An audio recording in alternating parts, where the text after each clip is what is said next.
Lucy's scheme, Serena's arrival, and a plan that may already be falling apart. Let us start with Lucy. Because Lucy without a scheme is not really Lucy at all, and what she is cooking up right now is the kind of plan that is delicious in its audacity and almost certainly doomed in its execution. Here is the situation.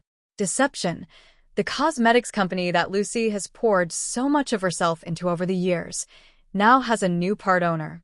When Maxi packed up her life and followed Spinelli to Australia, she sold her shares in the company. And the person who bought them is Michael. That means Michael now has a seat at the table and a vote on company decisions. For someone like Lucy, who has always preferred to control every variable in her world, this is a development that requires immediate management. Now, Michael has made his position very clear. He is not going to let the other Quartermaine family members who are connected to deception influence how he votes. He is going to do what is best for the business, full stop. That is what he says. That is what he means to do. But Lucy has been around long enough to know that principles and intentions have a way of softening when the right pressure is applied in the right way, which is where Serena comes in. Serena is back in Port Charles after years away, all grown up and stepping back into a world that has changed enormously since she last navigated it. Lucy is her surrogate mother. There is genuine affection there, a real bond built over a lifetime. But Lucy is also Lucy. And when she sees an opportunity, sentiment only gets so far before strategy takes over. The idea forming in Lucy's mind is this. What if Serena got close to Michael? What if she charmed him, drew him in, made herself indispensable to him in a personal way, and in doing so, created a channel through which Lucy could quietly influence how he votes on deception matters? It is manipulative. It is calculating. It treats Serena like a chess piece rather than a person. And it is absolutely the kind of plan Lucy would come up with when she is feeling cornered and desperate. But here is where things get genuinely interesting because this plan has holes in it that Lucy either has not spotted yet or is choosing to ignore. For one thing, Michael is not available.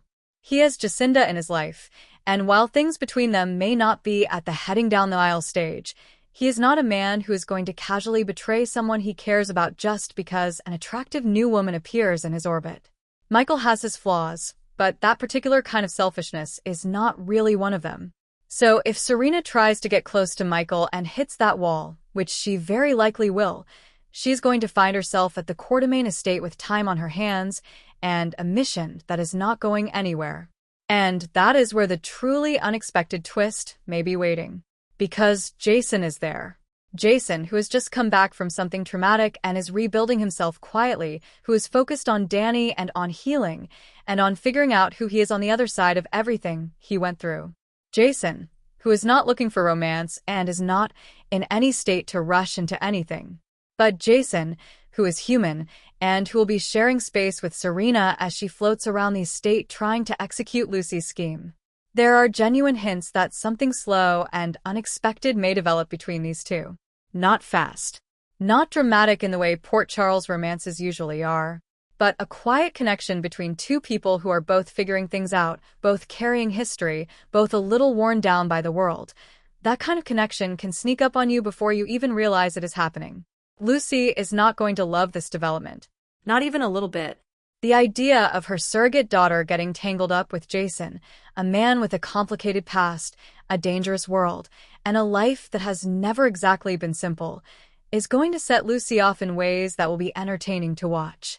She sent Serena in to charm Michael and somehow ended up with Serena warming toward the last man on the canvas she would have chosen.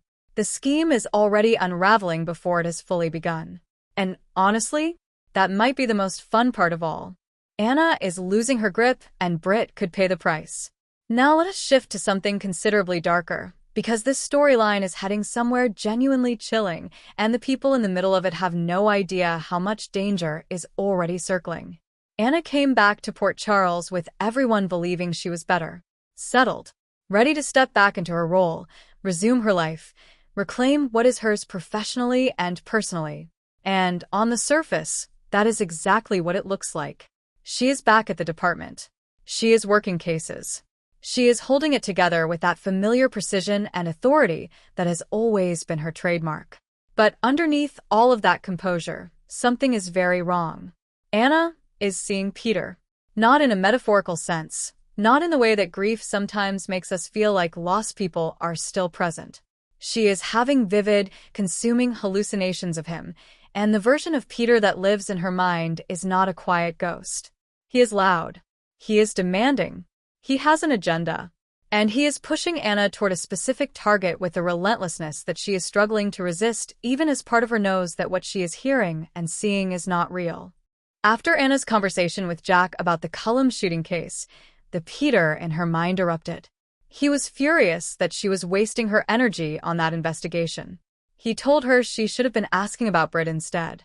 And in Anna's fractured mental state, that voice carries enormous weight. Here is the painful logic of it. The person Anna's mind has truly never been able to forgive, the person connected to Peter, connected to so much of the trauma she carries, is Britt.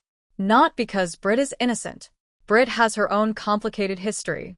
But the rage Anna is channeling through these hallucinations is being directed at Britt in a way that is becoming increasingly dangerous. Cassius is not available for Anna to confront. So her fractured psyche is redirecting everything onto Britt instead, and the summer preview spoilers have already made it clear that Anna came home with fatal intentions. That is not a vague tease. That is a direct warning that someone's life is going to be at risk because of what is happening inside Anna's mind. Think about what this means in practice. Anna is the police commissioner. She has access, authority, resources. She is someone people trust instinctively. If she decides to move against Britt, she is not going to do it clumsily or obviously. She is trained for exactly this kind of thing. And that makes her exponentially more dangerous than your average person spiraling into a breakdown. So who saves Britt when things go too far? Jason has done it before. He and Britt have history, real history, the kind that does not just disappear. And in a crisis, Jason's instinct to protect the people he cares about does not simply switch off. But Jason right now is in a deliberately quieter place. He is focused on Danny. He is trying to stay out of the kind of dangerous situations that have defined so much of his life.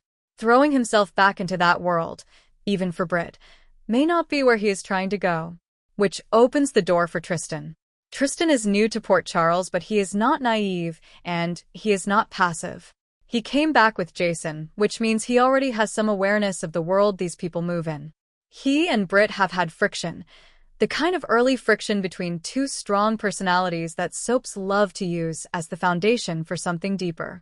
If Tristan ends up being the one who is in the right place at the right moment when Britt's situation reaches its most dangerous point, if he steps in and pulls her back from the edge of whatever Anna is moving toward, that act of rescue changes everything between them. Gratitude has launched 1,000 Port Charles romances. And the bond that forms between someone who saves your life and someone who needed saving is one of the most powerful and lasting connections this show knows how to build. Anna's hallucinations are going to get worse before they get better. The Peter in her mind is not going anywhere. If anything, he is getting louder, more insistent, more specific in his demands. And Britt, who is going about her life with no idea that the woman everyone in town respects and trusts is quietly being pushed toward her by a ghost only Anna can see, is walking directly into something she is completely unprepared for. This is the kind of storyline that reminds you how this show can take something that sounds almost too dark and turn it into genuinely gripping, emotionally complex television.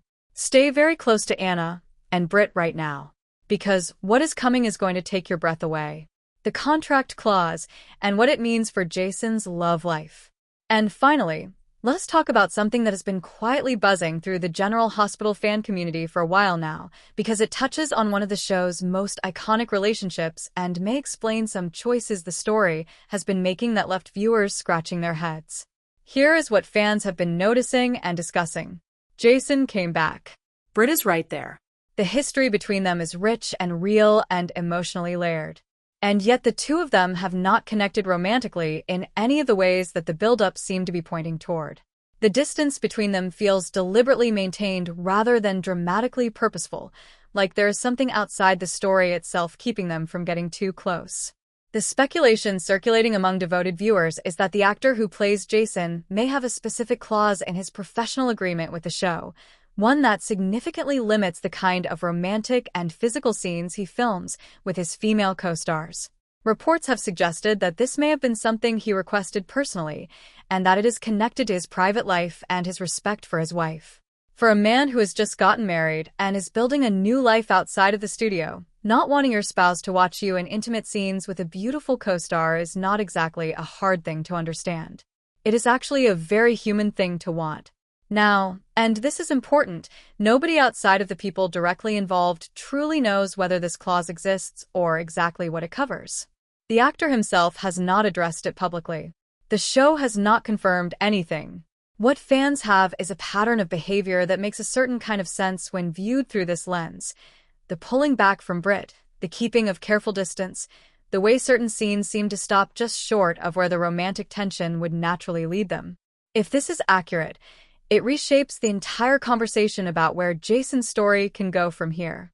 It does not mean Jason disappears from romance entirely. A slow burn, an emotionally centered connection, something built on conversation and trust and shared history rather than physical immediacy, could still be deeply compelling television. And interestingly, that kind of careful, unhurried connection is exactly what the emerging hints about Jason and Serena seem to be gesturing toward. A slow burn. Two people finding each other sideways rather than head-on. That would actually make a tremendous amount of creative sense given everything Jason has been through. A man who survived what he survived in that facility, who came home changed in ways he has not fully processed, is not going to rush into anything. He is going to take his time. He is going to be cautious in ways he was not before. And the right person for that version of Jason is not someone who charges at him with history and expectation, but someone who simply shares space with him and lets something grow naturally. What this means for Britt is a different and more tender conversation. Britt has been waiting. Britt has been hoping. And the show is going to have to find a way to honor what she has been carrying while also acknowledging that Jason may not be the destination she believed he was. That is a painful thing for a character, and for the fans who love her, to sit with. But Tristan being positioned as her potential next chapter suggests that the writers are not leaving Britt alone in the cold. They are building her something new, something she did not see coming. And sometimes that is the best kind of love story. As for what all of this means going forward, the fans are watching. Every scene, every distance kept, every moment of near connection that does not quite complete itself. Whether or not the clause is real, the effect it is having on the story is real, and the ripple effects are going to keep shaping Jason's path through Port Charles for as long as he is on canvas. So tune in. Pay attention, because with Jason, nothing is ever exactly what it appears to be on the surface.